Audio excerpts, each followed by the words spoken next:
தாம்பரம் குரோம்பேட்டையில இப்படி ஒரு கோயில் இருக்கா அப்படின்னு பல பேருக்கு தெரியாது. அப்படிப்பட்ட கோயிலுக்கு தான் நாம இன்னைக்கு வந்திருக்கோம். இந்த கோவில்ல பல சித்தர்களும் முனிவர்களும் வாழ்ந்துட்டு இருக்கிறதா இங்க இருக்க பொதுமக்கள் சொல்லிட்டு இருக்காங்க. கோவிலுக்கு ஒரு சித்தர் வந்திருந்தாலே அது பெரிய விஷயமா சொல்றாங்க. ஆனா இந்த கோவில்ல மட்டும் 18 சித்தர்கள் வந்து வழிபாடு செஞ்சிருக்காங்க. அதனாலேயே இந்த கோவிலுக்கு சித்தர்கள் வாழும் சிவமயம் அப்படின்னு பேர் வச்சிருக்காங்க. இப்படிப்பட்ட ஒரு கோவிலுக்கு பேர் தான் பச்சைமலை சிவன் கோவில். வீக்கெண்ட்ஸ்ல ஃப்ரெண்ட்ஸ் அண்ட் ஃபேமிலி கூட ட்ரிப் போகணும்னா நீங்க தாராளமா இந்த கோவில்ல சூஸ் பண்ணலாம். இந்த கோவிலுக்கு நீங்க போகும்பொழுதே ட்ரக்கிங் போற ஃபீல் உங்களுக்கு கிடைக்கும்.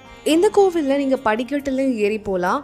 அப்படி இல்ல நான் அட்வென்ச்சரா போகணும்னு நினைச்சீங்கன்னா பாறைகள் மேலேயும் ஏறி போலாம். இந்த கோவில் ஃபேமிலிக்கும் காதலர்களுக்கும் ஒரு வரப்பிரசாதம்னே சொல்லலாம். இந்த கோயில வரவேற்கிற விதமா முதல் கடவுளான விநாயகரை வச்சிருக்காங்க. விநாயகரை பார்த்த அடுத்தபடியே படிக்கட்டுகள் ஏறிதான் நம்ம சிவனை பார்க்க முடியும். படிக்கட்டுகள் ஏறும் பொழுதே தாம்பரத்துடைய மொத்த அழகையும் நீங்க பார்க்கலாம். இப்படிப்பட்ட ஒரு அமைதியான கோவில் தான் சித்தர்கள் வாழும் சிவமயம். இந்த கோவில் 600 வருடம் பழமையான கோவில்னும் இந்த கோவில சித்தர்கள் வழிபாடு செஞ்சிருக்காங்கன்னு சொல்லிட்டு இருக்காங்க.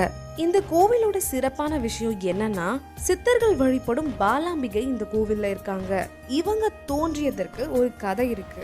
ஊர் மக்கள்லாம் என்ன சொல்லிட்டு இருக்காங்கன்னா கோவிலுக்காக குளம் தோண்டும் பொழுது குளம் தோன்றுபவரோட கனவுல இவங்க வந்திருக்காங்களாம்.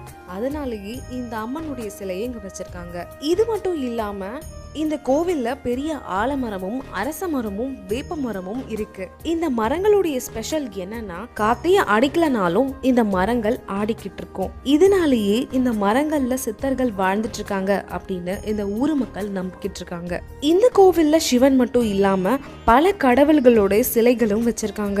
இந்த கோவில்ல அகத்தியர், முனீஸ்வரர், ஆஞ்சநேயர் அப்படின்னு பல கடவுள்களோட சிலைகளையும் பார்க்க முடியும். அது மட்டும் இல்லாம இந்த கோவில்ல பிரதோஷ வழிபாடு ரொம்பவே சிறப்பு. பல மைல் தூரத்துல இருந்து கூட இந்த வழிபாடை பார்க்க வருவாங்க. மலைகள் மேல இருக்கிற கோவில்கள்னாலே ரொம்பவே சிறப்பு.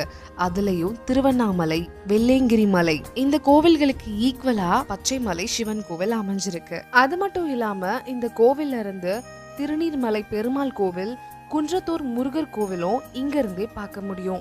இது போல சென்னையில இருக்கிற சிறப்பு வாய்ந்த கோவில்களை பத்தி தெரிஞ்சுக்கணும்னா நம்மளோட சேனலை சப்ஸ்கிரைப் பண்ணிக்கோங்க.